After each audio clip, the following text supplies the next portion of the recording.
brought to you by Soundlibra.com. You can find a direct link to our full library in the description of this audio, or visit us anytime at Soundlibra.com.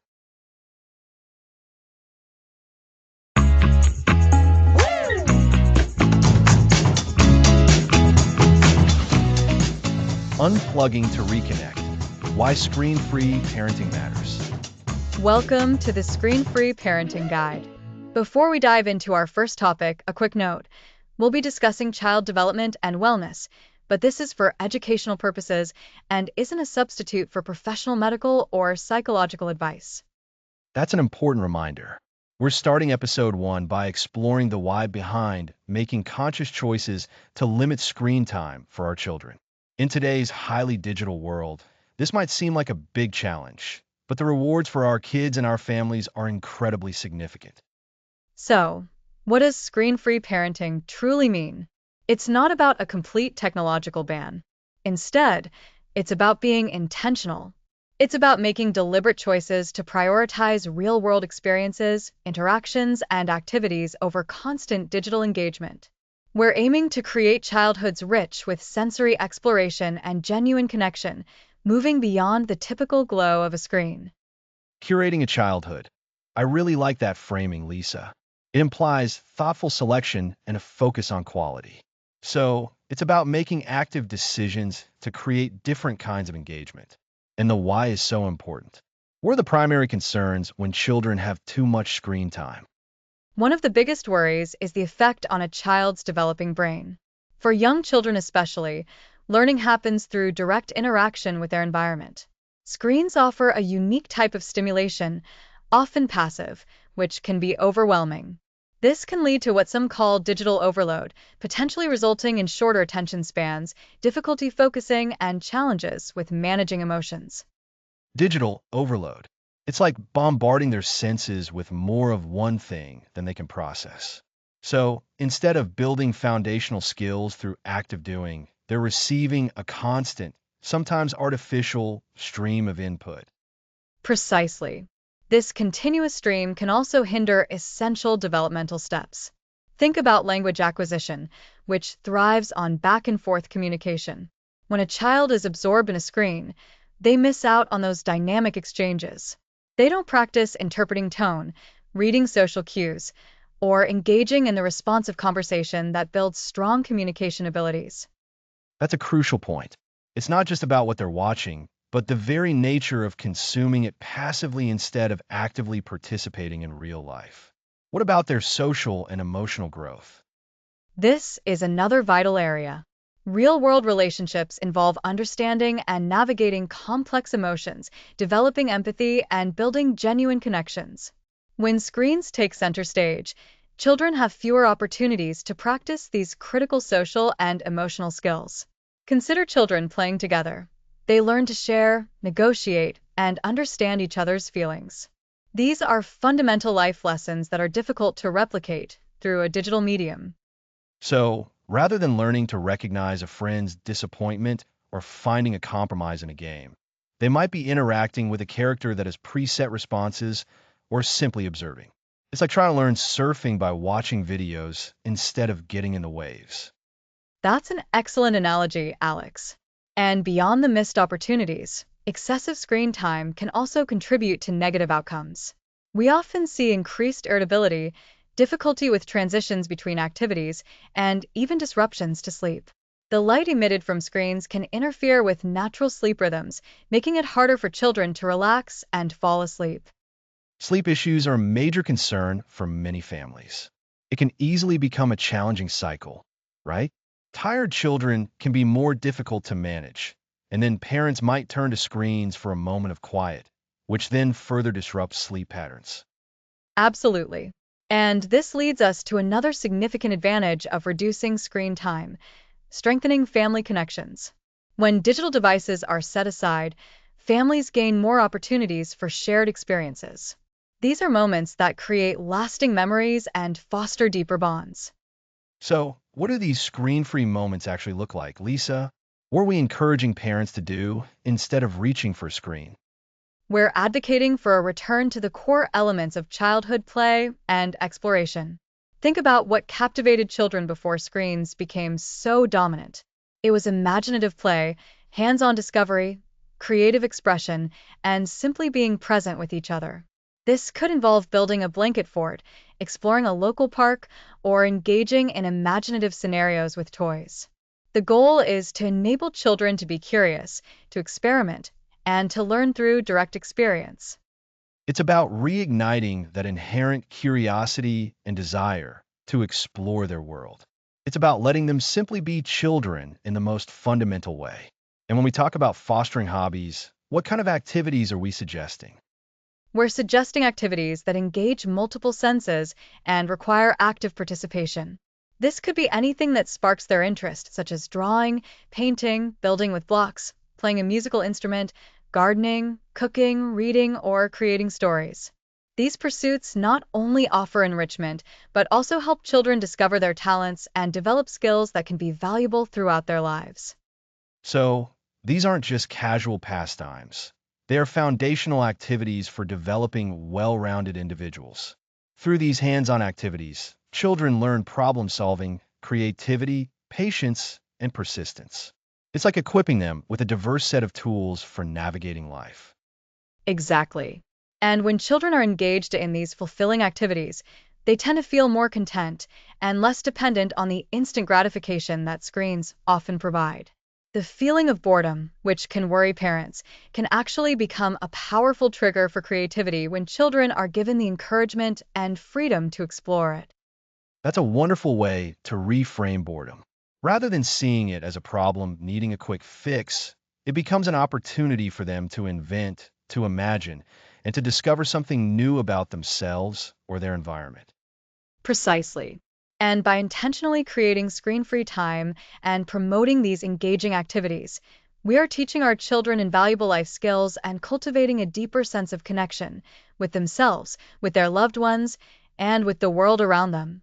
We are establishing the groundwork for them to become resilient, creative, and truly engaged individuals.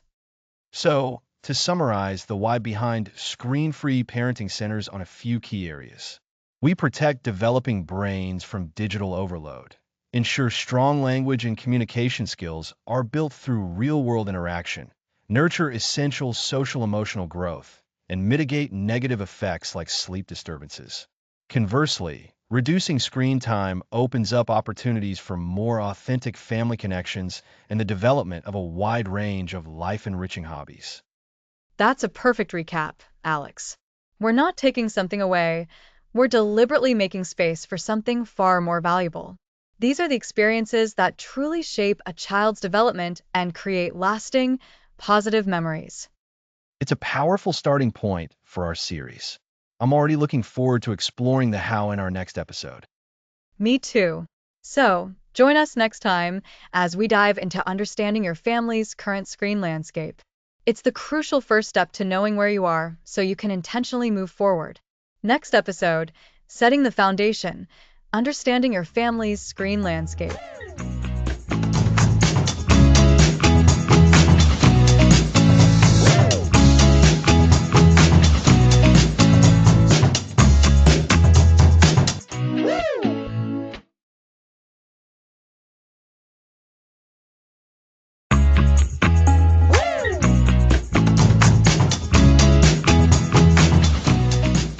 Welcome back. Today, we're setting the foundation by understanding your family's current screen landscape. That's right, Alex. Last week was all about motivation, and it was so inspiring to hear about the positive impact of less screen time. But for many parents, the big question is, okay, where do I even start? This is where understanding our current habits comes in. Absolutely, Lisa. It's like planning a journey. You need to know your starting point before you can map out the route. For families, this means taking an honest look at how screens are currently integrated into daily life. We're not talking about judgment here, just observation. Observation is such a great word. It feels less confrontational than accusation or monitoring. So, how do we begin this observation process? What are we looking for? Great question. The first step is to simply observe and maybe even jot down notes for a few days. We're looking for patterns. When do screens appear? What are they used for? Who is using them? And for how long? Think about common moments. During meals, before bed, transition times between activities, or even when a parent needs a few minutes of peace. So, it's almost like a screen time detective mission. Are there specific types of screen use we should be paying attention to? I feel like not all screen time is created equal. You've hit on a crucial point, Lisa. There are indeed different categories of screen use, and understanding these helps us see the full picture. We can broadly categorize them as passive consumption, active engagement, and educational or creative use. Let's break that down. Passive consumption sounds like just watching things, right? Exactly. This is when you're essentially a spectator. Think of watching television shows, movies, or scrolling through social media feeds. There's little interaction, and the content is largely being fed to you. It often requires less cognitive effort and can sometimes lead to a sense of mental fatigue. Okay, I can definitely see how that's different from actively engaging. What does active engagement look like? Active engagement involves more interaction. This could be playing a video game where you're making choices and reacting to stimuli, or participating in a video call with friends or family. There's an element of input and response. It requires more mental processing than passive viewing. And then there's the educational or creative side. That sounds like the best kind of screen time, but it's still screen time. It often is considered more beneficial. Educational use might be using an app to learn a new language, watching a documentary for school, or a child using a learning app designed for their age. Creative use involves making something, like editing a video, creating digital art, or even coding simple programs. These activities can foster learning, problem solving, and creativity. So, when we're observing, we should be noting not just how much time is spent, but also what kind of activities are happening on those screens. Precisely. Because a child spending an hour building something in a creative digital space is a very different experience than them passively watching cartoons for that same hour. Both are screen time, but the impact and engagement level differ significantly. This awareness helps us identify areas where we might want to shift the balance. This leads me to think about what triggers screen use. Sometimes it feels like it just happens, but there must be underlying reasons. There often are.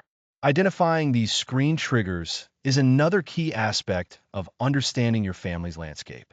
Triggers can be internal, like boredom or a desire for escapism, or external, such as a notification popping up, a parent offering a device to keep a child occupied, or even a routine that has become solidified around screen use. I know in our house, if there's a lull between activities, the automatic reach for a tablet is a real thing. That's an external trigger, I suppose, initiated by a lack of a planned activity. Exactly. Or think about a child who consistently asks for the phone when they're told it's time to do homework. The homework itself, or the feeling associated with it, might be the trigger for seeking screen-based distraction.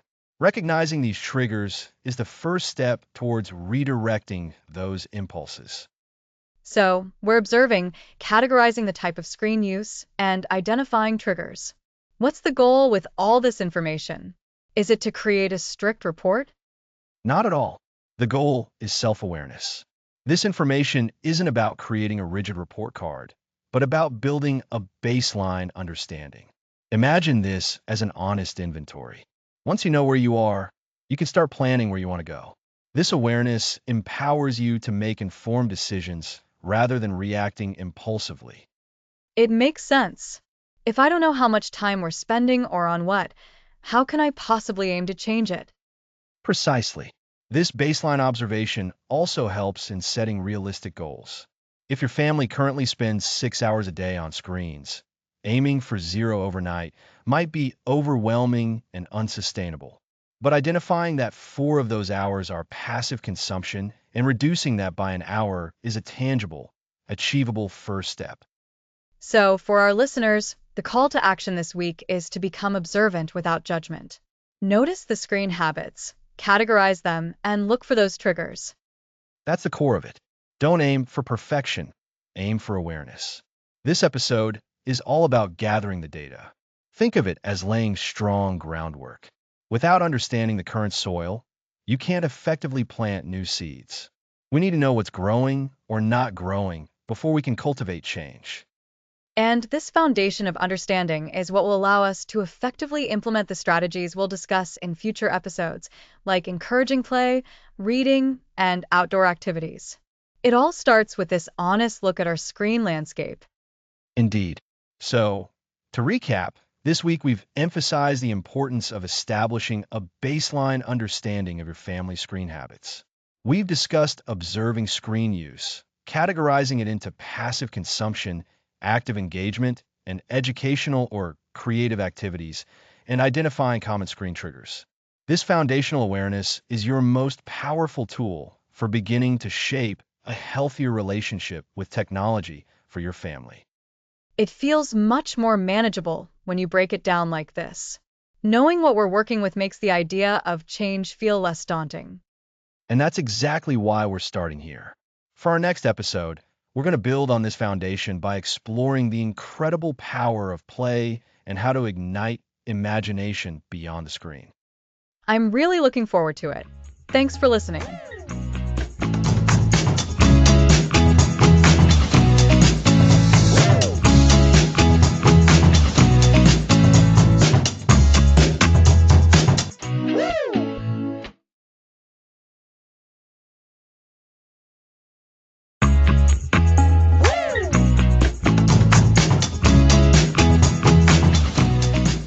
Welcome back. Last time, we dug into understanding your family's current screen habits. Now, we're diving headfirst into something truly magical, the power of play. I love this topic, Alex. Play is so fundamental, but sometimes it feels like we've forgotten just how vital it is. We're busy, kids are drawn to screens, and sometimes authentic, imaginative play can feel like a lost art. Exactly, Lisa. And it's more than just fun for the sake of fun. Imaginative play is a cornerstone of childhood development. It's how children learn to process the world, develop problem-solving skills, and build crucial emotional intelligence. Think of it as their very own research and development department. That's a great way to put it. R&D for kids. So, what exactly makes play so powerful, especially when it's not mediated by a screen? Several things. Firstly, open-ended play, where there's no prescribed outcome or instruction manual, is key. It allows children to direct their own experience. They create the rules, the scenarios, the characters. This fosters agency and a sense of control, which is incredibly empowering. So, it's not about a toy that does one specific thing, but a toy that can be anything? Precisely. A few wooden blocks can become a castle, a spaceship, a race car, or even a collection of delicious pastries. This is where imagination truly takes flight. When a child has to invent the story, the sounds, the actions, they're activating so many more parts of their brain than when they're passively consuming a pre-programmed game or show. I can see how that builds problem-solving skills too. If they're building a block tower and it falls, they have to figure out why. Was the base too narrow? Were the blocks uneven? They're experimenting and learning through trial and error. Absolutely. And it extends to social emotional learning. When kids play together, they negotiate, they share, they take turns, they learn to express their needs and understand others. They practice empathy by stepping into different roles, being the doctor, the patient, the parent, the baby. This is invaluable for building strong, healthy relationships later in life. It's like they're acting out real-world scenarios in a safe space. What are some tangible ideas for toys and activities that really encourage this kind of imaginative, screen-free play? Let's break it down into categories. First, open-ended building materials are fantastic. Wooden blocks, toys that connect like Legos but aren't part of a specific themed kit, magnetic building tiles, even cardboard boxes can be building material gold. Oh, the magic of a good cardboard box. My kids have spent hours with those. They're a parent's best friend. Next, art supplies. Crayons, markers, paint, Play-Doh, clay. These allow for endless creative expression. It's not about creating a perfect masterpiece, but about the process of creation itself. And it's a wonderful way to explore colors, textures, and different forms of expression. And beyond those, what about things that encourage storytelling or pretend play? Costumes and props are brilliant for this. A simple scarf can be a superhero cape, a mermaid's tail, or a royal robe. A collection of kitchen utensils, for example, can become a makeshift orchestra or a doctor's kit. Dolls, stuffed animals, and action figures. These are characters waiting for their stories to be told. So, rather than buying a specific play kitchen with preset functions, a few pots and pans and some wooden spoons can be just as, if not more, engaging. Precisely. And let's not forget nature itself. Sticks, stones, leaves, sand. These are the original building blocks and props of imaginative play. A walk in the park can become an expedition, a treasure hunt, or a quest. That's a great point. It doesn't always have to be about buying new things. Sometimes it's about looking at what we already have or what nature provides with fresh eyes. Exactly. And this leads us to how parents can actively participate. It's not always about handing over toys and walking away. Our involvement can be a catalyst for deeper imagination. How does that work? Because sometimes I worry I'll either take over or I'll be too hands off. It feels like a delicate balance. It is a balance, but it's achievable. One way is to join in their play and follow their lead. If your child is building a fort, ask them, "Wow, this is a great fort. What do you think lives in here?" Or, "Should we add a secret entrance?" You're adding to their world without dictating it. So, asking open-ended questions that prompt their own ideas. Yes, and you can also be a prop yourself. If they're playing doctor, you can be the patient. If they're playing restaurant, you can be the customer. This validates their play and allows them to practice social interactions in a structured way. That's a fantastic tip. It makes parents active participants rather than just observers. What else can we do? Another powerful strategy is to simply provide the time and space for unstructured play. Resist the urge to fill every moment with a scheduled activity. Boredom, believe it or not, is a wellspring of creativity. When children are bored, they are often forced to invent their own entertainment, which leads to imaginative solutions. Ah, the dreaded, I'm bored. We hear that a lot. So, instead of immediately offering a screen or an activity, we should encourage them to figure it out themselves? Exactly. You can say something like, "Boredom is just your brain telling you it's time to create something new. What can you imagine up?" We're nurturing their ability to be self-sufficient in their entertainment and their imagination. Remember how we discussed understanding your family's screen landscape in the last episode? This ties in perfectly. By creating more opportunities and valuing screen-free play, we are actively shaping that landscape. Absolutely. We discussed the why behind screen-free parenting in the first episode, and now we're seeing the how come to life through play. This episode, we've explored the immense developmental benefits of imaginative play, highlighted key types of open-ended toys and activities, like building blocks, art supplies, and natural materials, and discussed tangible strategies for parents to participate and nurture their child's creativity. So, to recap, imaginative play is crucial for developing problem-solving, social-emotional skills, and a sense of agency. Open-ended toys and activities are best, and parents can foster this by joining in without taking over and by allowing for boredom, which sparks creativity. You've got it. It's all about rediscovering the joy of letting their imaginations run wild, unplugged. Next episode, we're heading into the great outdoors for some adventures. Next episode, Into the Wild, the magic of outdoor adventures.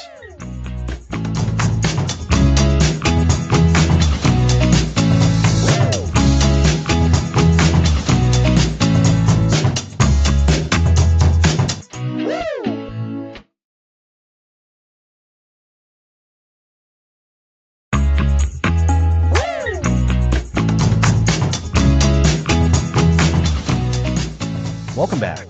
Last time we explored the incredible power of play. Now, let's tackle the magic of outdoor adventures. That's right, Alex. We're diving into episode 4, Into the Wild, the magic of outdoor adventures. Today, we're championing the irreplaceable benefits of exploration beyond our four walls. Absolutely. In our digital-first world, it's easy to forget how vital nature is for development. Think about it. Screens offer us a filtered, curated experience of the world. Nature, on the other hand, is raw, unpredictable, and incredibly stimulating for all our senses. It's a direct connection to the real world. And that direct connection is so important for kids, isn't it? It's so different from passively watching a screen. You're actively experiencing, touching, smelling, and hearing. Exactly. Nature play is the antidote to passive consumption. When kids are outdoors, they're not just entertained, they're learning and growing in ways that screens simply can't replicate. One of the most immediate benefits is stress reduction. Studies have shown that spending time in nature can lower cortisol levels, the body's stress hormone. That's a powerful point, Alex. So not only is it fun, but it's genuinely good for their mental well-being, helping them manage stress and feel calmer. Precisely. And it's not just about relaxation. Nature is a boundless source of curiosity. A simple fallen log can become a pirate ship, a mountain range, or a secret fort. A bird singing becomes a mystery to decipher. This fuels their imagination and problem-solving skills, encouraging them to ask why and how in a hands-on way. It's like nature provides an endless supply of open-ended toys. You don't need a specific app or game. The environment itself is the playground. You've hit the nail on the head, Lisa. And this kind of play builds essential resilience. Kids learn to navigate uneven terrain, manage risk, like climbing a tree of a reasonable height, and adapt to changing weather. These experiences build confidence and a sense of capability that's crucial for long-term development. So fostering resilience is another key benefit. It's about them learning to handle the world as it is, not just a virtual representation. Absolutely. And a major outcome is fostering a lifelong appreciation for the environment. When kids have positive, memorable experiences in nature from a young age, they develop a deep connection and a sense of responsibility towards it. They become its future stewards. That's incredibly important, especially with the environmental challenges we face today. Giving kids that foundational love for nature can really make a difference. It truly can. Now, you might be thinking, this sounds great, but how do I actually do it? The good news is, it doesn't require grand expeditions. We can start right in our own backyards. I love that message of accessibility. So, what are some simple ways to get started? A backyard safari is a fantastic idea. Arm your kids with a magnifying glass and a simple notebook. Encourage them to find and identify insects, different types of leaves, or even interesting rocks. It turns your ordinary yard into an extraordinary expedition. That's brilliant. So simple, but it reframes the backyard into a place of discovery. What about something a bit more active? Nature walks are classic for a reason, but you can make them more engaging. Instead of just walking to a park, focus on the journey in nature. Have a scavenger hunt list. Maybe find 3 different textured leaves, a smooth stone, a feather, or something that smells interesting. I can see how that adds a layer of focus and fun. What if you don't have a yard or live near a big park? Even a small corner of green space can be magical. Think about a local nature reserve, a tree-lined street, or even a community garden. The key is to encourage sensory engagement. What do they hear? The rustling leaves, a distant siren, birdsong? What do they feel? The bark of a tree, cool grass, a gentle breeze? What do they smell? Damp earth, flowers? So it's about slowing down and really observing the details, even in less wild settings. Precisely. And embracing the weather. Don't let a little rain stop you. In fact, a rainy day can be an adventure on its own. Puddles become opportunities for splashing, and the world takes on a different, more muted beauty. Just make sure everyone is dressed appropriately.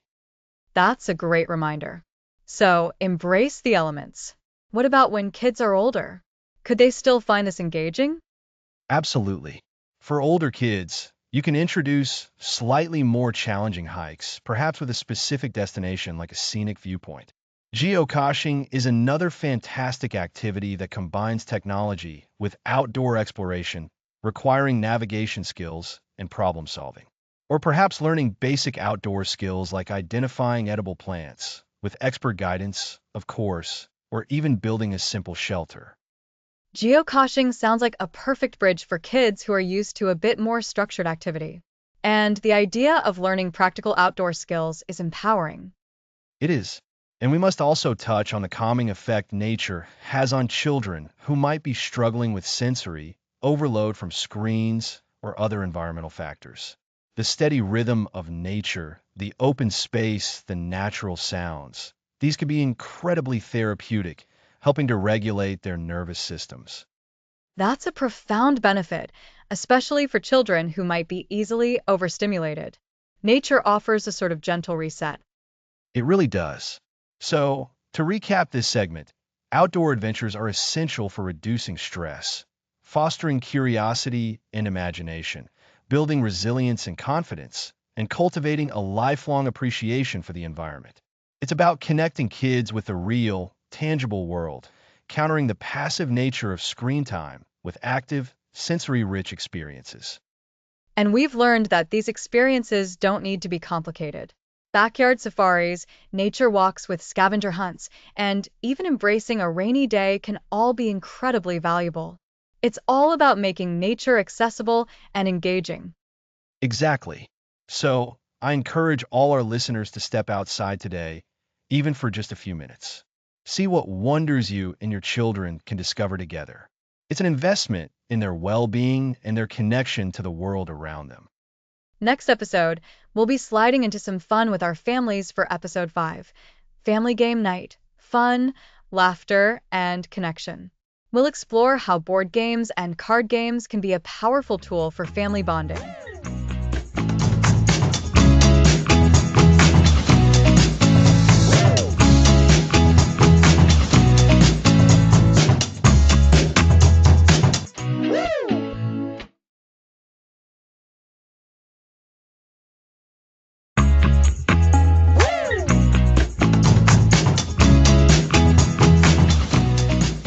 Welcome back.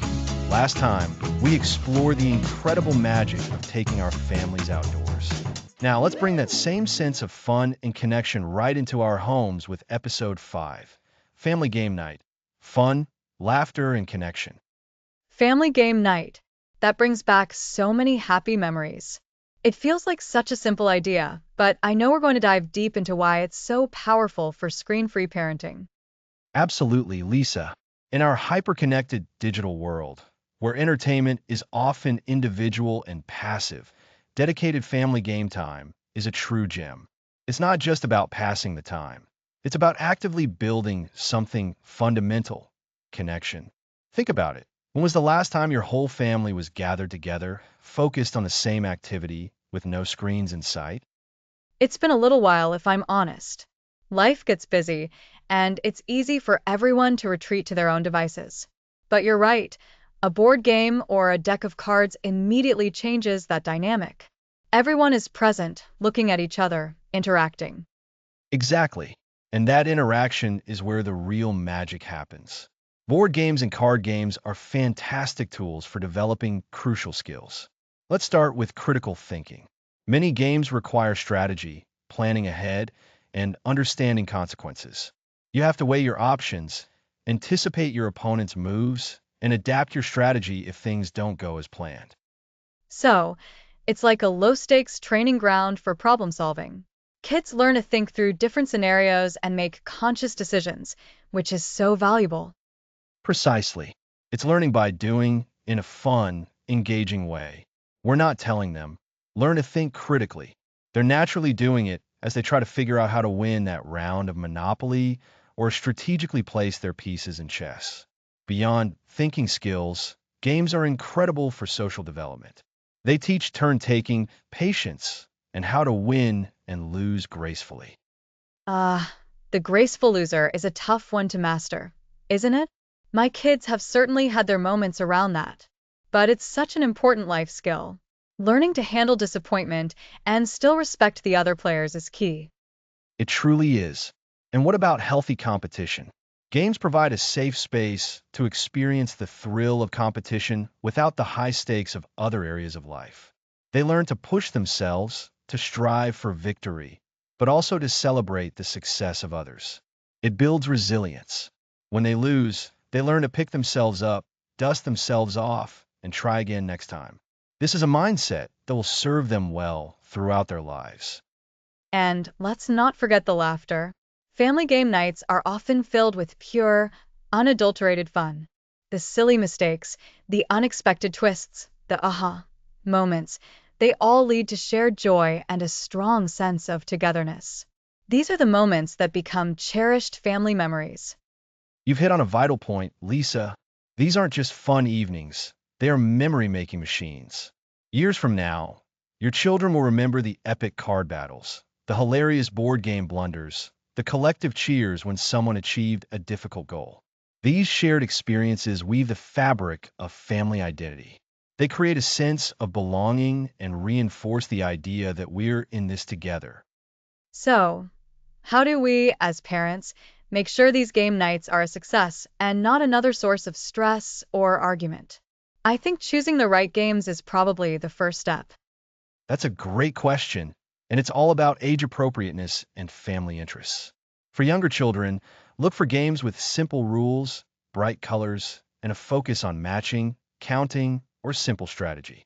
Think along the lines of Candyland, Chutes and Ladders, or cooperative games where everyone works together toward a common goal, like Hoot Owl Hoot or Race to the Treasure. Cooperative games are fantastic for building teamwork and reducing the sting of losing. Cooperative games are a brilliant idea for younger ones. It shifts the focus from individual victory to shared accomplishment. Exactly.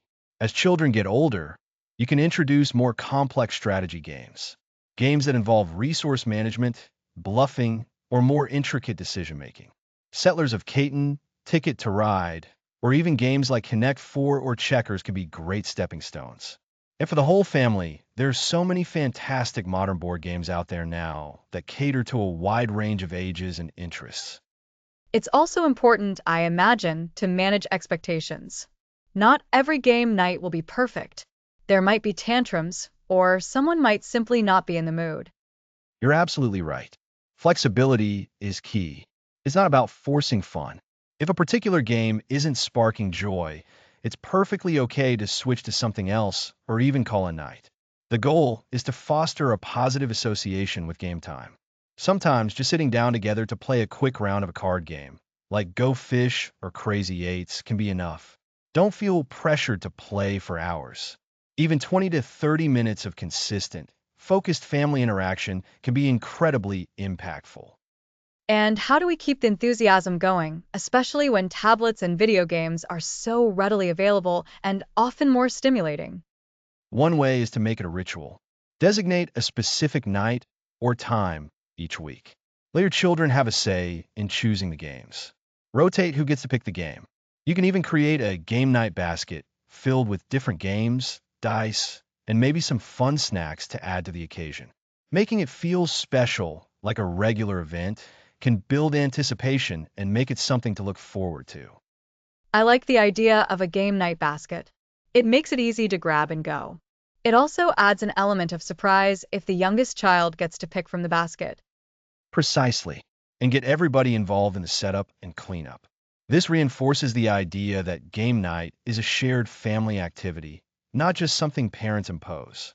It's also a great opportunity to talk about the games afterwards. What was your favorite part? What strategy did you use? This extends the learning and connection beyond the game itself. So, to recap, family game night is much more than just playing games. It's a powerful tool for developing critical thinking, social skills, and healthy competition. It creates lasting memories and strengthens family bonds through shared laughter and genuine interaction, steering us away from the passive consumption of screen time.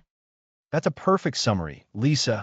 It's about actively engaging with each other, fostering imagination, and building a foundation of connection that screens simply can't replicate. So, gather your family, pick a game, and let the fun begin. Next episode, we'll explore the enchanting world of books and how to cultivate a lifelong love of reading in your children.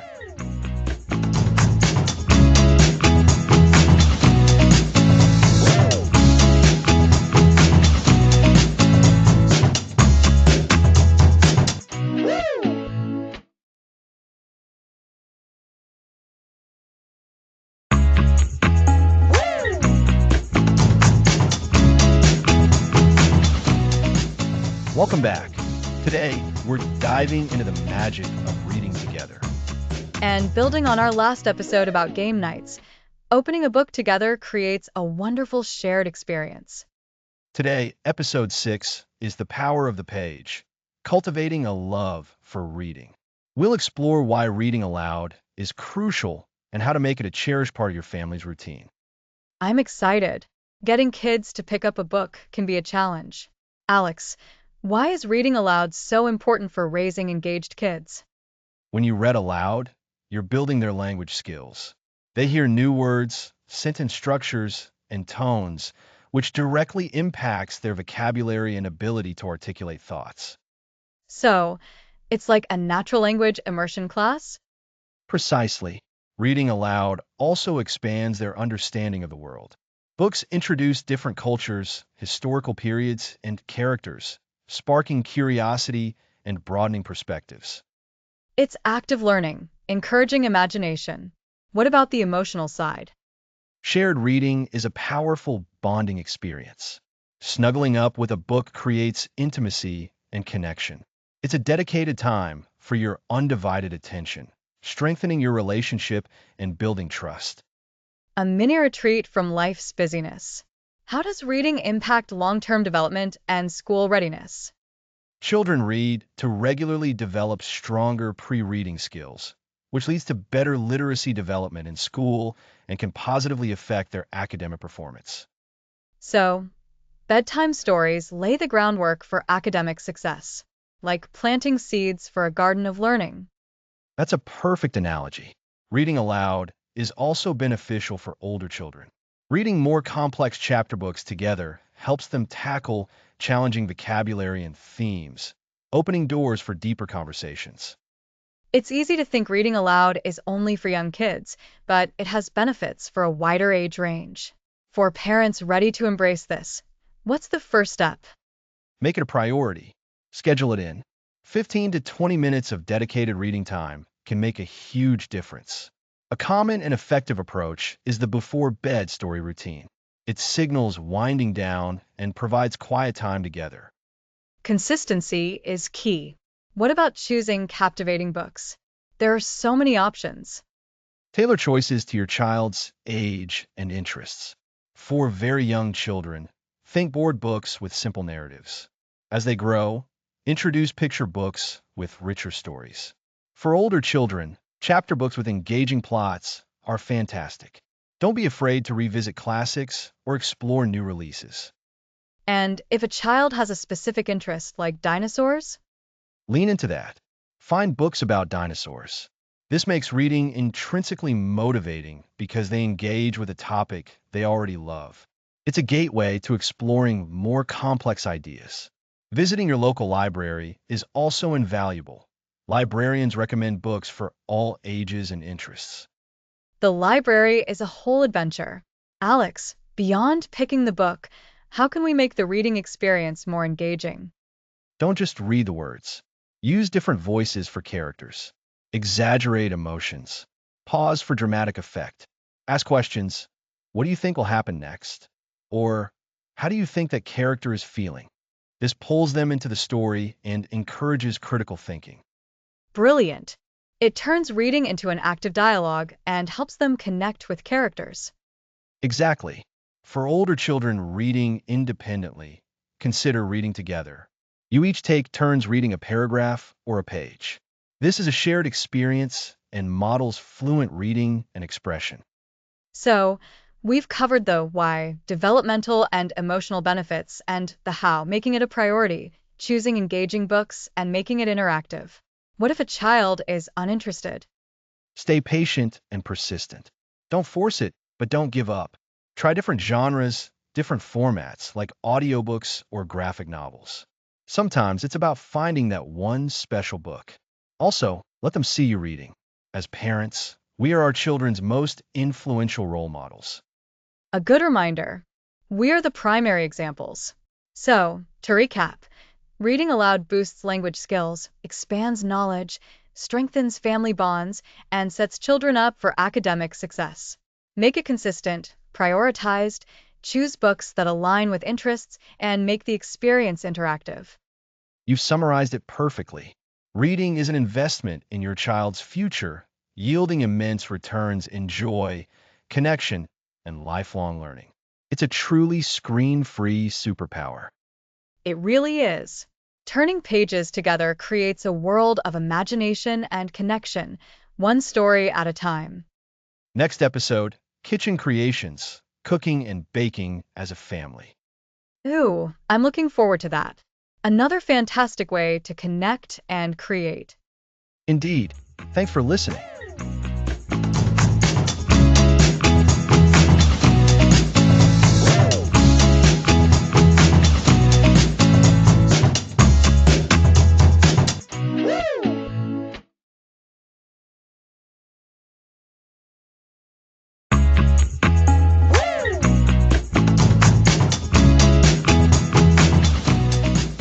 Welcome back.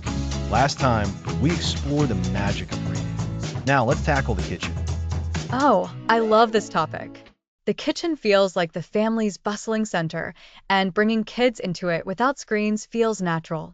It's about hands-on engagement, isn't it? Exactly. Cooking and baking are inherently tactile. Measuring, mixing, kneading all require focus and involve multiple senses. A child can't easily watch a tablet while carefully measuring flour. This brings them into the present moment, interacting with their environment. That's a great point. It's real sensory engagement. You feel the dough, smell the spices, and taste the results. It's immersive. Precisely. And beyond that, these activities are packed with learning. For younger children, it's a fantastic introduction to basic math. Measuring ingredients by cup or spoon helps them understand fractions and volume practically. It's a real-life application of math, not just abstract numbers. So, instead of 1/2 cup, they see what a half cup looks like. That's much more concrete for little minds. Absolutely. For older kids, it could be about ratios, multiplication, and even basic chemistry. What happens when baking soda meets an acidic ingredient? You see a reaction. It's a live science experiment with a tasty reward. Brilliant. And it teaches them to follow instructions, too, doesn't it? Recipes are like instruction manuals, and success is a confidence booster. You hit the nail on the head. Following a recipe teaches sequential thinking and the importance of accuracy. Each step builds on the last. Missing a step or doing it out of order can change the final product. This is a powerful lesson in cause and effect in a safe environment. And what about life skills? Knowing how to cook basic meals is a fundamental skill for independence. It's one of the most crucial skills. By involving children in the kitchen, we equip them to nourish themselves and their future families. It demystifies food preparation and empowers them to make healthier choices because they understand where food comes from and how it's made. So, it's not just about making cookies. It's about building a foundation for healthy eating and self-sufficiency. Exactly. And let's not forget family connection. Cooking and baking together provides dedicated, quality time. It's a shared goal, a project completed as a team. You're talking, laughing, maybe navigating a small mishap together. These moments build strong family bonds. It's a wonderful way to connect without constant distractions. Everyone is focused on the task, interacting face to face. Absolutely. Now, for parents thinking, my child is too young, or my kitchen is too small, start very small and age appropriately. For toddlers, it might be washing vegetables, stirring water and flour, or decorating pre-made cookies. So, even simple tasks that give them a sense of participation. Yes, for preschoolers, they can pour pre-measured ingredients, mash bananas, or crack eggs. Supervised, of course. Let them do what they can safely handle. You can pre-measure ingredients into separate bowls, and they can pour and mix. That's a good tip. Pre-measuring simplifies things and reduces mess and frustration. It really can. As children get older, say elementary school age, they can take on more responsibility. They can measure ingredients, use a peeler with supervision, and follow simple recipes with less guidance. Introduce them to making fruit salads or assembling sandwiches. And what about older kids, teenagers? Teenagers can be excellent kitchen assistants. and eventually, chefs. They can handle complex recipes, learn knife skills with instruction, operate appliances, and even plan simple meals. Inviting them to cook a family dinner or a weekend brunch can be incredibly empowering. That's a fantastic way to give them ownership and responsibility in the household. It is. And it's not just the process, it's the delicious outcomes. Imagine a weekend morning baking pancakes or waffle from scratch, or an afternoon making homemade pizzas where everyone customizes their own toppings. These create memorable experiences and traditions. And the whole house smells amazing. That sensory aspect is part of the memory making too. You're right. Now for practical strategies. First, embrace the mess. Cooking with kids is often messy, eh? It's part of learning. Have cleaning supplies ready, and perhaps use a washable mat to contain chaos. Okay, deep breaths. Embrace the mess. I can try. And choose age-appropriate recipes. Start with simple things, fewer ingredients and steps.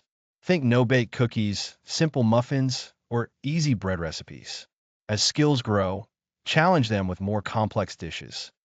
So, don't try a gourmet souffle on day one with a 5-year-old. Definitely not. Also, focus on the process, not just the perfect outcome. If cookies are misshapen or cake is uneven, that's fine. The goal is the shared experience and learning, not culinary perfection. Which is a great lesson that effort and participation are valuable, even if the result isn't flawless. Precisely. And when possible, let them choose what to make. When kids have a say, they're more invested and excited. Offer a few age-appropriate options and let them pick. That sense of ownership makes a huge difference in engagement. It truly does. So, to recap, bringing children into the kitchen offers a wealth of benefits. It's a hands-on way to learn math, science, and essential life skills. It fosters a connection to food and promotes healthy eating. And most importantly, it provides invaluable quality time for families to bond and create lasting memories. It sounds like a rewarding experience, Alex. I'm inspired to try new recipes. It's about the journey of creating it together. That's the spirit, Lisa. The kitchen is a powerful space for screen-free connection and learning. We've covered the why and the how. Next episode, we'll delve into turning boredom into brilliance, teaching our kids to embrace downtime and find their own creative sparks. Next episode, turning boredom into brilliance, embracing the gift of downtime.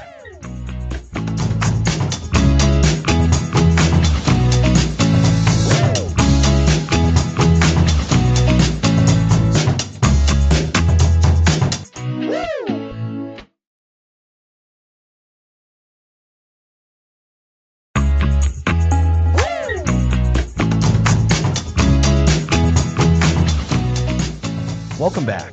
Last time we covered kitchen creations. Now let's tackle the gift of downtime. Oh, boredom. That word alone can send shivers down a parent's spine.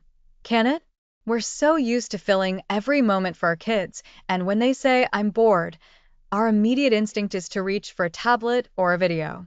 But you're saying there's a different way to look at this, Alex? Absolutely, Lisa.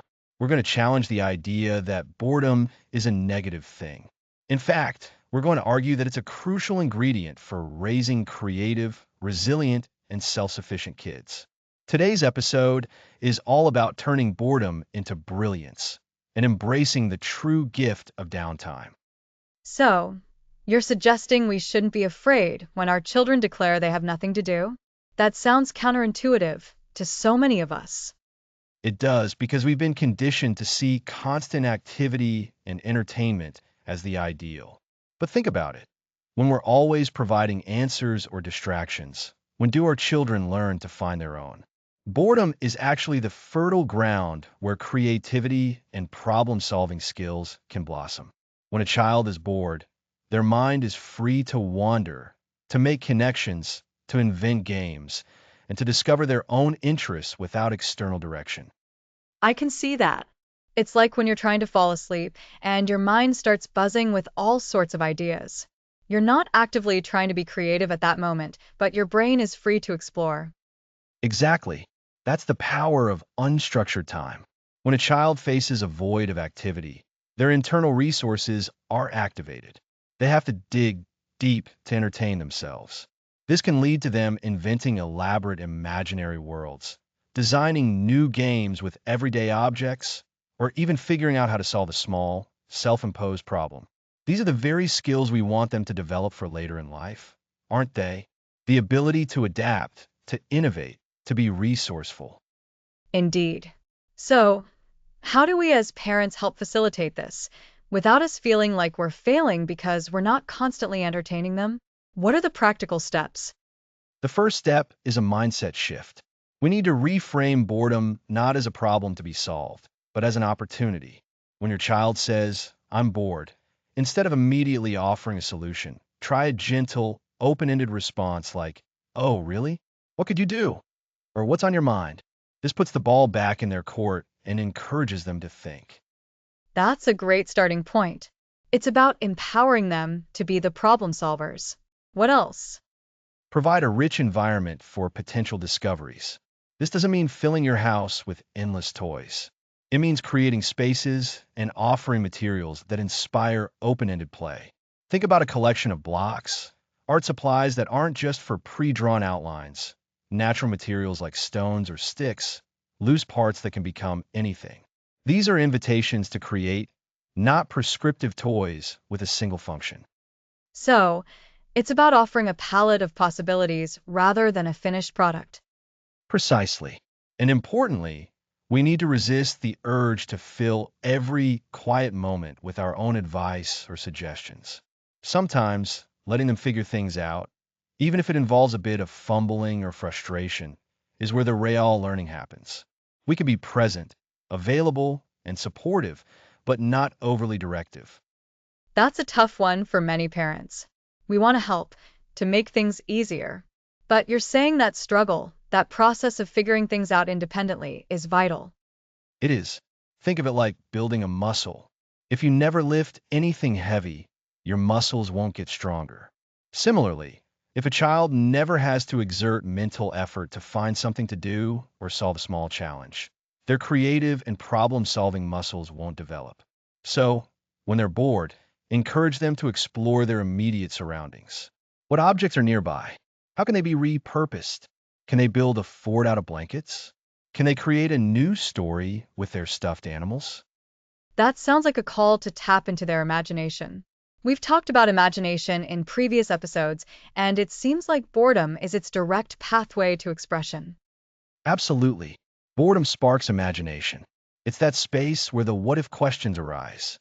And to foster this, we can also model this behavior ourselves. When we have a moment of downtime, instead of automatically reaching for our phones, we can pick up a book, sketch, or simply observe our surroundings. Children learn by watching us. That's a powerful reminder. It's also about giving them permission to be with their thoughts, right? Not every second needs to be productive or entertaining in the traditional sense. Exactly. We are raising children in a world that's constantly buzzing with external stimuli. Teaching them to be comfortable with quiet, to be okay with simply being, is a profound gift. This kind of self-awareness, this inner resourcefulness, is what helps build resilience. When life throws curveballs, individuals who can find calm and focus within themselves are much better equipped to navigate challenges. So, to recap what we discussed today, boredom isn't the enemy. It's actually a powerful catalyst for creativity, problem solving, and self discovery. Our role as parents is to shift our perspective, to see it as an opportunity. That's right. We can help by first, reframing boredom with open-ended questions, putting the ownership back on the child. Second, providing an environment rich with open-ended materials and opportunities for exploration rather than structured toys. Third, resisting the urge to jump in with solutions too quickly, allowing children to experience the process of figuring things out for themselves. And fourth, modeling that comfortable engagement with downtime ourselves. And this process builds resilience and self reliance, which are crucial skills. It's about nurturing their inner world and allowing them to discover what truly sparks their interest, unprompted by digital demands. Precisely. By embracing boredom, we're not neglecting our children. We're empowering them. We're giving them a space to develop the essential skills to thrive in a world that will always demand more than just following a script. We are helping them find the brilliance that lies within their own minds. That's a wonderful way to frame it. So, don't dread the I'm bored moments. See them as invitations to brilliant creativity. Indeed. Next episode, we'll shift our focus to building stronger connections and setting healthy boundaries. We'll tackle the essential topic of effective communication within the family, especially when it comes to navigating screen time. Looking forward to that. Thanks for listening.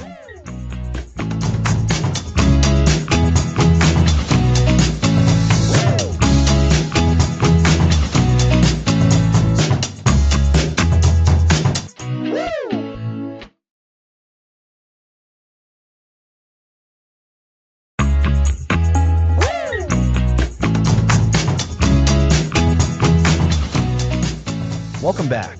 Today we're building bridges and setting tech boundaries. It's so true, Alex. We've talked a lot about the amazing alternatives to screens: play, nature, reading, games, cooking, and even embracing boredom. But let's be honest, in today's world, completely eliminating screens might not be realistic for every family or even desirable for certain educational or social reasons. The key is how we manage them. Exactly, Lisa. It's not about a total ban for everyone, but about conscious, intentional use, and that starts with clear communication. Remember back in episode 2, when we talked about understanding your family screen landscape? That was the first step, taking an honest look at what screens are currently doing in your home. Right. That involved identifying what kind of screens are present, who uses them for how long, and for what purpose. It was about getting a clear picture before making any changes. And understanding that landscape is still super relevant when we talk about setting boundaries. Absolutely. Because once you have that honest assessment, you can start the conversation. And the most effective way to set boundaries is to involve your children in the process, rather than just dictating rules. This fosters a sense of respect and understanding. So instead of saying, no more than an hour of screen time today, we're encouraging a dialogue. How does that actually work in practice? Well, for younger children, it might be more about explaining the why behind limits. For example, we're limiting screen time today, so we have plenty of energy for building that amazing fort in the living room. Or reading books helps your imagination grow, and playing outside helps your body grow strong. Screens don't do those things as well. It's about connecting the limits to positive, desirable outcomes. That makes sense. You're framing it not as a punishment, but as a way to make space for other, equally or more valuable activities. What about older kids who might push back more? With older children, it becomes more about negotiation and shared responsibility. You can say, we've noticed that screen time is often cutting into your homework or family dinner. How can we work together to make sure these important things still get done? You're inviting them to be part of the solution. So, it's a collaborative approach. You're not just the rule enforcer, but a partner in helping them develop self-regulation. Precisely. And this naturally leads to establishing clear, consistent rules. Vague rules are confusing. So, instead of use screens responsibly, you might have specific guidelines like no screens during meals, or homework and chores must be completed before screen time, or certain apps are okay, but these games are not. Think of it like setting traffic lights. Green means go for certain types of screen use, yellow means slow down and reconsider, and red means stop. Having those defined lights makes it easier for everyone to understand the expectations. That's a fantastic analogy, Lisa. And consistency is your best friend here. If the rules change drastically day to day, children become uncertain and will likely test those boundaries constantly. Once you set a rule, try your very best to stick to it. Of course, there will be exceptions, and that's where the communication comes in again. So, if a special occasion arises, or a new educational app comes out that you feel is worthwhile, you can discuss it. This is a special circumstances, and here's why we're making an exception this time. Exactly. And when consequences are necessary because boundaries are crossed, ensure they're logical and timely. If screen time is taken away because a chore wasn't done, the consequence should be directly related. This helps children understand the cause and effect of their actions. It's about teaching them responsibility. And for younger kids, perhaps a logical consequence is that the screen privilege is revoked until the chore is completed the next day, or for a set period.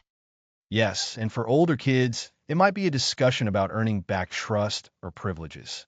The key is that the consequence isn't just punishment, it's a learning opportunity. We want them to understand that their choices have impact. It sounds like a lot of this hinges on trust and open communication. If kids feel they can talk to us about their screen use, even when they've made a mistake, they're more likely to be honest and learn. That's the heart of building bridges. We want to create an environment where your child feels safe to come to you. This might mean actively listening without judgment when they express frustration about screen limits or when they've spent too much time on a game. So, we're reinforcing that our relationship is more important than the rule itself. The rules are there to protect the relationship and to guide healthy development, not to create a power struggle. It's also important for us, as parents, to model the behavior we want to see. If we're constantly on our phones during family time, it's hard to expect our children to put theirs away. Children learn a great deal by observing us. That's such a crucial point, Alex. We need to be mindful of our own screen habits. It's like planting a garden. You can't expect beautifully grown vegetables if you don't tend to the soil and water the plants yourself. A perfect metaphor.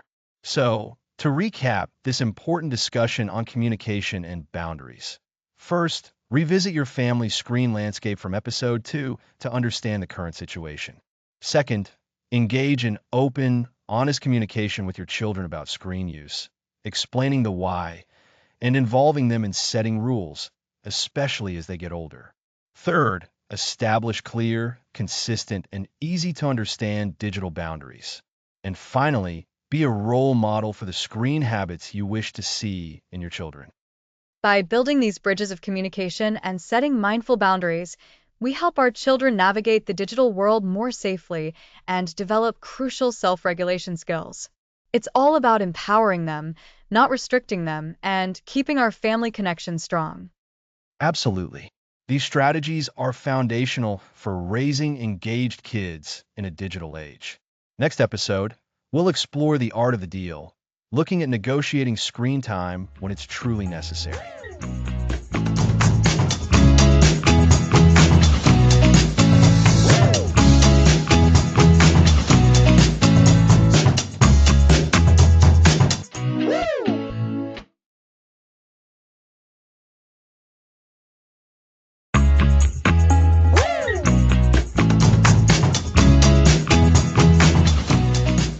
Welcome back.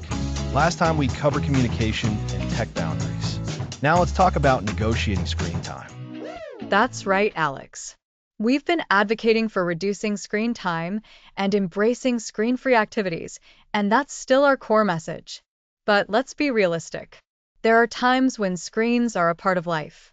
Think of a long car trip, a sick day at home, or even a specific educational tool. So the question becomes, how do we handle those necessary moments mindfully? Exactly. It's not about demonizing screens, but about controlling them. Today, we're focusing on the art of the deal, how to negotiate screen time strategically, ensuring quality over quantity, and setting firm limits. We want to empower parents to approach screen use with intention, not just default to it. So it's about making screen time work for us, rather than letting it work against us. What's the first step in this negotiation process, Alex? The first step is always understanding the why. Before any screen is turned on, ask yourself and your child, why is this screen time happening right now? Is it for genuine education, like a documentary about rainforests or an interactive math game? Or is it simply for passive entertainment to fill a gap? This why dictates the kind of content we'll look for. That's a great starting point. It forces a conscious decision. So, you're distinguishing between passive consumption and active, engaging content. Can you give us some examples of what beneficial screen time might look like? Absolutely. Think about educational apps that teach coding concepts through visual puzzles, not just memorization, or documentaries that spark curiosity about the natural world, history, or different cultures. Even creative tools like digital drawing programs or music creation apps can be valuable. The key is that the child is doing something, learning something, or creating something. So, instead of just watching a cartoon, they might be interacting with an app that teaches them simple animation principles or exploring a virtual museum. It's about active participation. Precisely. And this active engagement is what we should prioritize when screen time is deemed necessary. But even with beneficial content, limits are crucial. This is where negotiation comes in. Before the session begins, have a clear discussion about the duration. How do we make that negotiation effective with children, especially younger ones? Sometimes they just want more, more, more. It's about setting clear, consistent expectations.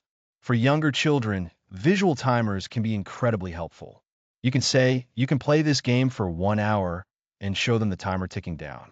For older children, you can discuss the agreed upon time limit, perhaps linking it to another activity. For example, you can play for 45 minutes and then we'll use that time for homework. So, it's about setting a time frame in advance and sticking to it. Consistency is key, as we've discussed in previous episodes with setting boundaries overall. What about the content itself? How do we ensure what they're watching or interacting with is truly beneficial? Research is your friend here. Before introducing a new app or game, spend a few minutes looking at reviews or even try it out yourself. Many educational platforms have parental dashboards that show you what your child has been doing and learning. This allows you to stay informed and involved.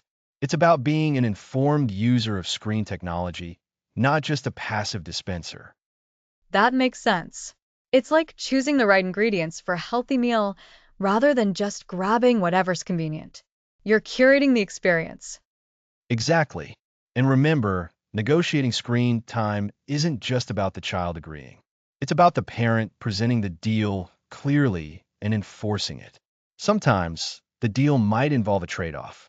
Perhaps they get a certain amount of screen time after completing a chore or homework assignment. This teaches responsibility and the concept of earning privileges.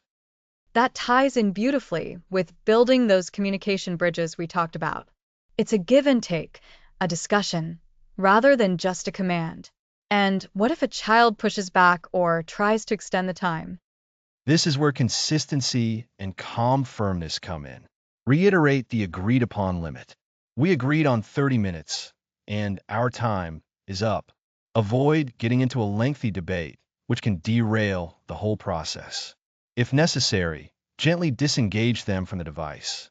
It's hard, but it reinforces that your limits are dependable. Over time, children learn to trust and respect these boundaries. So, the negotiation is about setting expectations ahead of time, agreeing on a duration, choosing quality content, and then consistently enforcing the agreement. It's about mindful integration, not just letting screens take over. Precisely. And this applies to when screens truly are necessary. For those occasional, unavoidable moments, like a significant flight or a prolonged doctor's visit, having a pre-approved, high-quality movie or game can be a lifesaver. But before you hand over the device, have that quick why chat and explain the duration.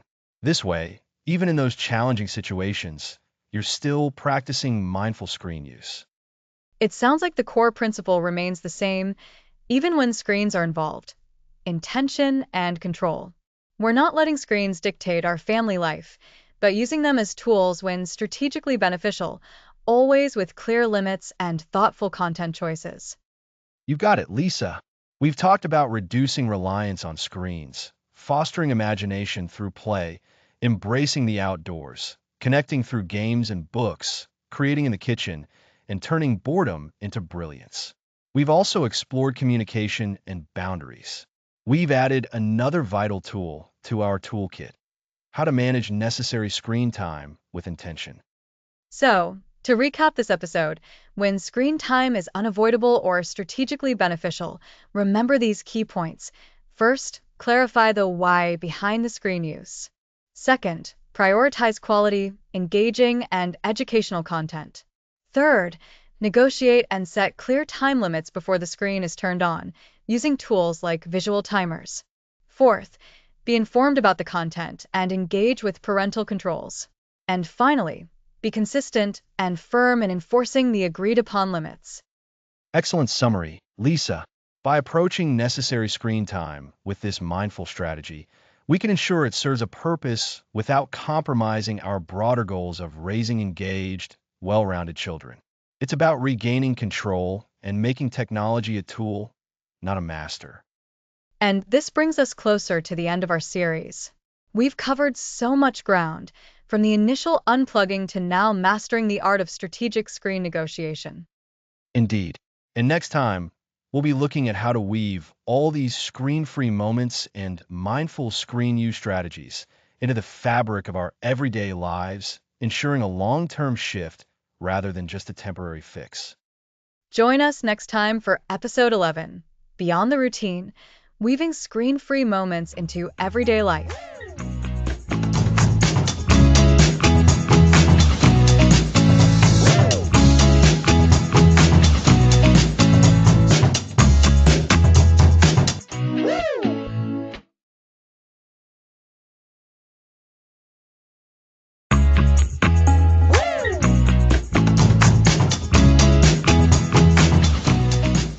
Welcome back.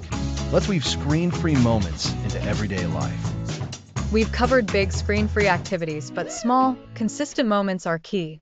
It's about making screen-free, living a natural routine. Think about transitional moments, waiting car rides, quiet times before dinner. These are gaps we often fill with screens. What if we reframe them? How do we reframe them, especially with kids used to instant entertainment? That could be a challenge. Preparation and consistency are vital. Let's look at commutes. Walking, driving, bus rides, these are great for conversation. But on a busy morning, getting out the door is the main event. What if conversation isn't flowing? Have backup plans. Try would you rather questions like, would you rather be able to fly or be invisible? Or play descriptive I spy. I like that. It makes them think. And for longer car rides? Audiobooks can captivate imaginations. Or pack a car kit with a notebook, pencils, cards, or a small toy. Have engaging options ready. We're swapping passive consumption for active engagement, even in short bursts. What about errands? Waiting in line? Reframe it as a chance for observation. Notice fruits and vegetables, people's shirts, or count how many people wear hats. That turns a tedious task into something interactive and considerate of others. Precisely. And for quiet afternoons or waiting for dinner, we can nurture the gift of downtime. Right. Embracing boredom. Being comfortable with their own thoughts? Exactly. Let kids get comfortable not being constantly entertained. A creativity basket with art supplies, blocks, or Play-Doh provides resources. So, instead of a tablet, offer the creativity basket. Intentionality and preparedness are the principles. That's the core. Be mindful of time pockets and have screen-free alternatives. Model this behavior by putting our own devices away. A powerful reminder. How does this connect to communication and boundaries from a previous episode? It's deeply connected.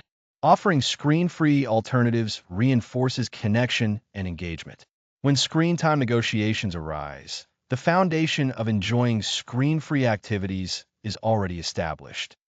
So, weaving small screen-free moments into commutes, errands, and downtime builds a stronger habit of being present. Absolutely. It's not about perfection. The goal is to shift the default to screen-free moments being the norm. It's like creating a gentle current towards a connected family life, rather than fighting digital distractions. A beautiful analogy. Remember, these moments don't have to be elaborate. A few minutes of conversation, a quick card game, or letting a child explore their imagination with simple materials are powerful. So, we're identifying opportunities in our daily routines, commutes, errands, waiting, downtime, to replace screens with engaging, screen-free alternatives. This requires intentionality, preparedness, and modeling. Exactly. It's about making screen-free living a natural part of the family rhythm. These small choices build the foundation for engaged kids who find joy beyond the screen. It's inspiring how much impact these everyday moments can have. It truly is. And this leads us perfectly into our final episode, where we'll look at the long-term vision, nurturing engaged kids for life. Next episode, long-term vision, nurturing engaged kids for life.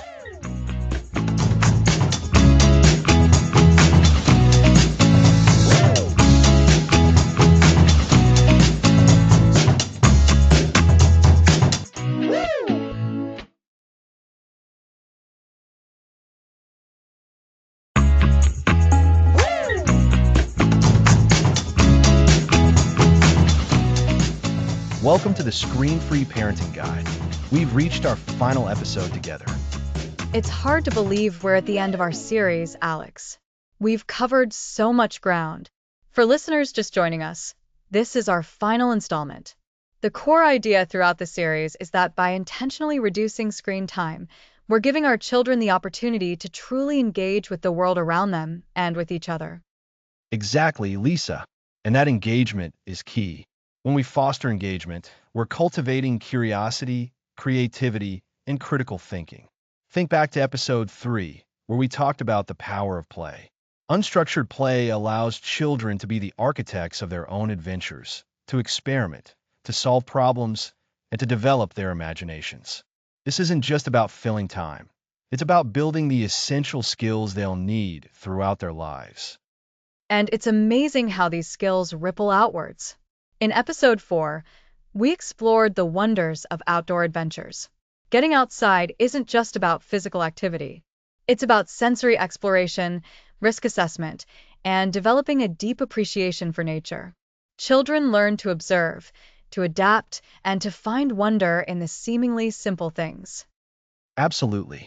And then we moved into activities that foster direct connection and interaction. Episode 5, Family Game Night. It's such a simple concept, but the benefits are immense. Games teach cooperation, strategic thinking, handling wins and losses gracefully, and most importantly, they create shared memories. These moments of focused, fun interaction are powerful bonding experiences that strengthen family ties. And speaking of powerful experiences, episode 6 highlighted the transformative power of reading. When we encourage reading, we're opening up entire universes. It's not just about literacy. It's about empathy, understanding complex ideas, and developing patience and focus. A child who loves to read is a child who is a lifelong tool for learning and discovery. We also got hands-on. Remember episode 7? Kitchen creations. Cooking and baking together isn't just about making delicious food. It's a fantastic way to teach practical life skills. Math through measuring, science through understanding ingredients, and important lessons about healthy eating. It's a collaborative effort that builds confidence and a sense of accomplishment. And then we embrace the opposite of being busy, boredom. Episode 8, Turning Boredom into Brilliance. We learned that allowing children to experience boredom is crucial for developing their own internal engine of creativity. When they're not constantly entertained, they're forced to invent, to imagine, to find their own solutions for amusement. This builds resilience and resourcefulness. This brings us to the crucial aspect of communication and boundaries, which we tackled in episode 9, Building Bridges. Establishing clear, consistent communication about tech use and setting reasonable boundaries is vital. It's about teaching children to self-regulate and to understand the importance of balance. Open dialogue helps children internalize these values. And, of course, the reality is that screens are part of our world. Episode 10, The Art of the Deal, was so practical. It wasn't about eliminating screens entirely, but about negotiating screen time when it's necessary or beneficial. This teaches children negotiation skills and the understanding that choices come with responsibilities. It's about conscious use. And finally, in episode 11, we looked beyond the routine. This is where we saw how all these individual elements, play, nature, reading, connection, Downtime can be woven into the fabric of everyday life. It's about creating a conscious rhythm that prioritizes real-world experiences and relationships over digital distractions. It's about making screen-free moments the norm, not the exception. So, as we wrap up this series, Alex, what is the overarching long-term vision for parents who have been following these principles? The long-term vision, Lisa, is about nurturing children who are deeply engaged with their lives, their families, and the world around them. These children will be more resilient when faced with challenges because they've learned to problem solve and adapt through play and real-world experiences. They'll be more creative and innovative because their imaginations have been actively nurtured. They'll have stronger relationships because they've prioritized face-to-face connection. And they'll be more independent and self-assured, right? Because they've had the space to discover their own interests and capabilities rather than having them dictated by a digital interface. Precisely. They'll possess a stronger sense of self, informed by rich experiences. They'll understand the value of deep focus and sustained attention, skills that are increasingly rare and incredibly valuable in today's fast-paced world. Think about it. A child who can lose themselves in a book or a building project is a child who can later apply that same concentration to a complex work task or a meaningful personal pursuit. It's about building a foundation for a well-rounded, fulfilling life. It's equipping them with the tools, the mindset, and the temperament to navigate not just childhood, but adulthood with confidence and genuine curiosity, to truly appreciate the world and their place within it. And for the parents, the reward is immense. It's the joy of witnessing your child's genuine curiosity, their unprompted creativity, their deep connections. It's the peace of knowing you've prioritized what truly matters for their development and well-being, creating a family culture that values presence and authentic connection. This isn't a short-term fix. It's a commitment to raising children who are not just digitally aware, but deeply human. So, to recap, our long-term vision for screen-free parenting is about fostering 1. Deep engagement, encouraging active participation in the world. 2. Strong connections, prioritizing meaningful relationships with family and friends. 3. Cultivated creativity, allowing space for imagination and inventive play. 4. Developed resilience, building problem-solving skills through real-world challenges. And 5. Enduring independence, nurturing self-reliance, and a well-developed sense of self. These are the enduring benefits that extend far beyond the initial years of parenting. As your children grow, they will carry these foundational experiences with them, shaping their choices, their passions, and their overall approach to life.